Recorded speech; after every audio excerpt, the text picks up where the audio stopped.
Want to learn how to design your home the way the cinema does? Watch this.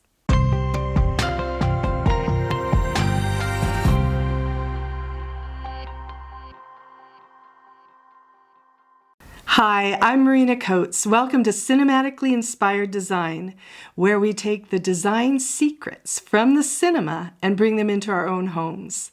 Today's episode is part 2 on storyboards. In part 1, we learned how to gather our own personal design information, including things you might not even think of as being part of design.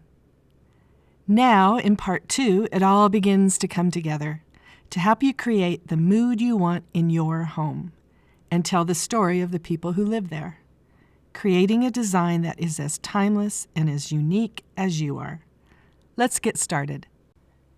In part 1, we discussed how to find the key elements of your particular individual design style, the things that really resonate with you and resonate at the deepest levels. Things that reveal in the most basic language who you really are as a person in terms of design, much the way set designers build the sets around the characters' personalities. We hunted and we gathered here and there and everywhere with an almost reckless abandon. That was the unorganized, nostalgic, and incredibly fun free association part of this task. But now it's time to analyze those elements, to put them under the microscope, reduce and whittle them down until we find your own unique design style. If you're confused as to what design elements I'm referring to, you'll want to watch or rewatch part 1 where I cover this in great detail. We taught you to search for those things that you've loved for a very long time, that have a special meaning for you, the things that are like comfort food to you.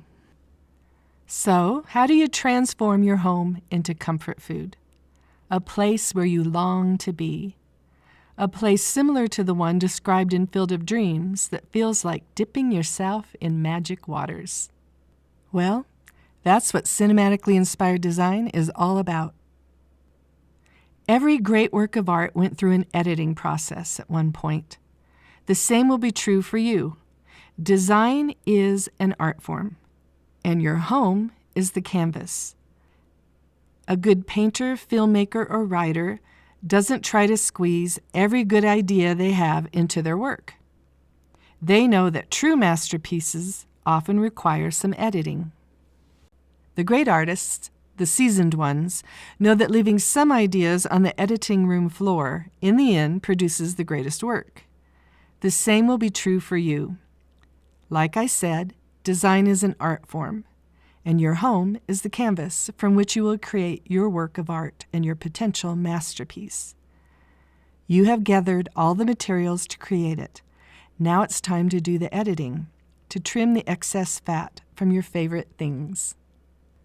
In part 1, we talked about creating a top 20 list of your all-time favorite songs and how you might narrow that list down and determine which ones to leave behind.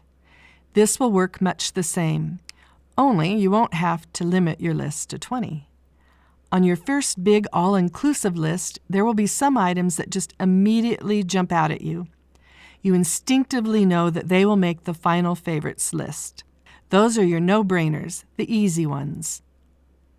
Next, look for those things that elicit a strong response from you, that have deeper feelings attached to them. Those that carry a significance in your life of some sort. The significance might simply be that you've loved them for a very long time. These items might not be no-brainers, but they get your attention. They connect at a deeper level. They trigger something in you, maybe memories or feelings. They generate the same emotions as comfort food. Keep those.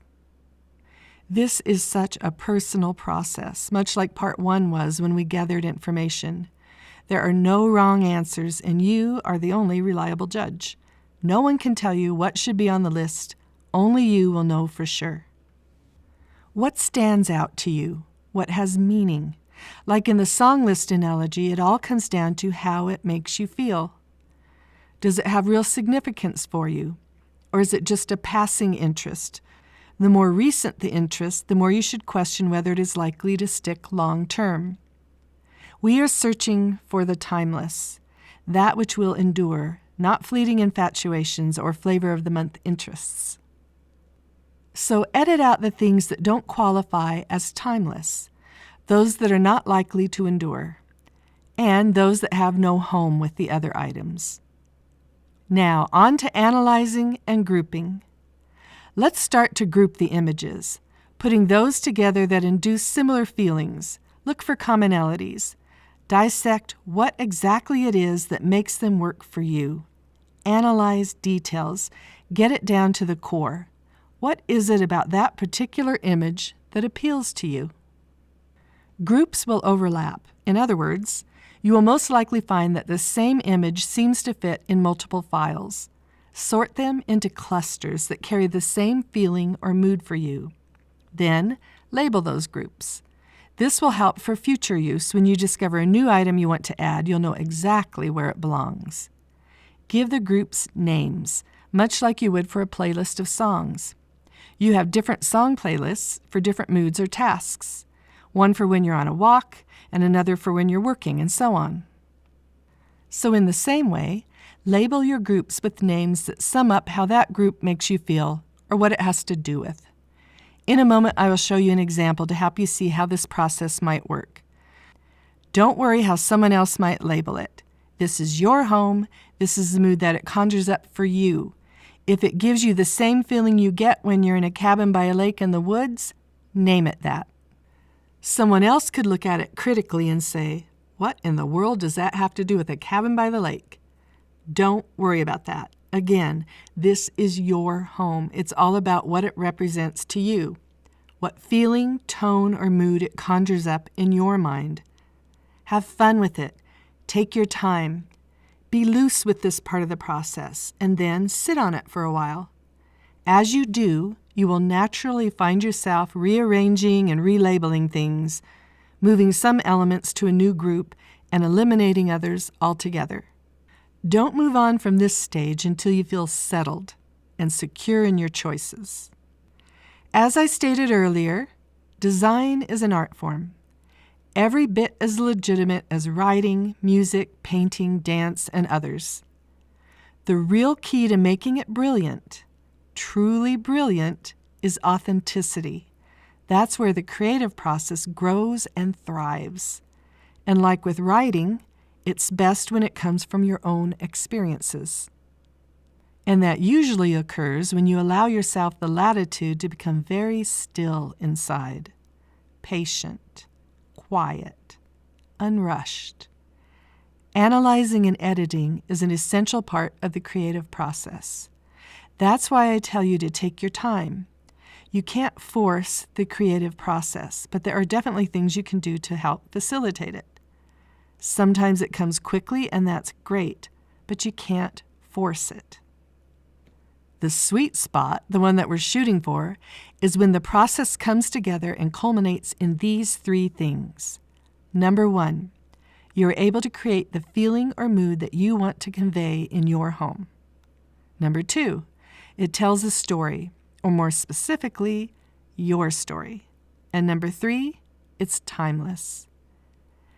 That's what we're shooting for here, and I personally don't think you should settle or have to settle for anything less. Now I'm going to walk you through an example of analyzing, editing, and grouping design elements. In part one, I showed you various items that elicited specific feelings in me, feelings from my youth, when my family would go to the Ozarks each summer, staying in a little cabin by a lake surrounded by tall pine trees. On my list, I included pine paneling and the color red that inevitably showed up somewhere in every cabin we ever stayed in, on the table, chairs, or curtains. I added pine cones and pine branches and also included the scenes from movies that created that very same feeling for me. In my mind, I associated all of those things with the carefree feeling of youth and lazy summers away from the drudgeries of school. I labeled that file quite simply Cabin by a Lake. But that's more of a concrete grouping. All of those things can actually be seen on or around a cabin by the lake. I'm going to start a new file. This file contains images of things that give me the feeling of a special place. a place with cool breezes where time seems to slow down. It's enfolded by nature and has an overall cool tone to it. I'm going to take some of the things from the Cabin by the Lake file that fit this new category and add them to it. I'm going to label this new file Moody Garden because that conjures up the feeling that this group of images has to me. Then I had some fun. I analyzed these different elements to see what characteristics they had in common. Here are some of the things I discovered. A watercolor feeling to them. An abundance of bluish greens, as well as other shades of green found in nature. Black, but in particular, black metals. Gilded features. The look and feel of an old manor. Earthy browns. Small amounts of rosy salmon colors. A moody atmosphere, not really bright or cheerful. Another shade of green, but this one more like the color of an old Coke bottle.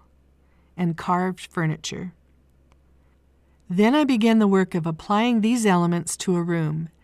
Next episode, in part 3 of Storyboards, I'll show you the before and after of this room, and in step-by-step detail, how I applied classic design principles and techniques to achieve the final product. And of course, we will take all of our cues from the cinema, because they are the real experts at this exact thing, the very same thing you are trying to achieve in your own home, meaning they are masters at using design to create a mood and tell a story of the people who live there. So why wouldn't we draw on their expertise? It's a no-brainer. The next episode of Cinematically Inspired Design is part 3 of Storyboards, where we learn to apply the principles and techniques of design to those things we've already studied. As for today, that's a wrap. See you next time on Cinematically Inspired Design.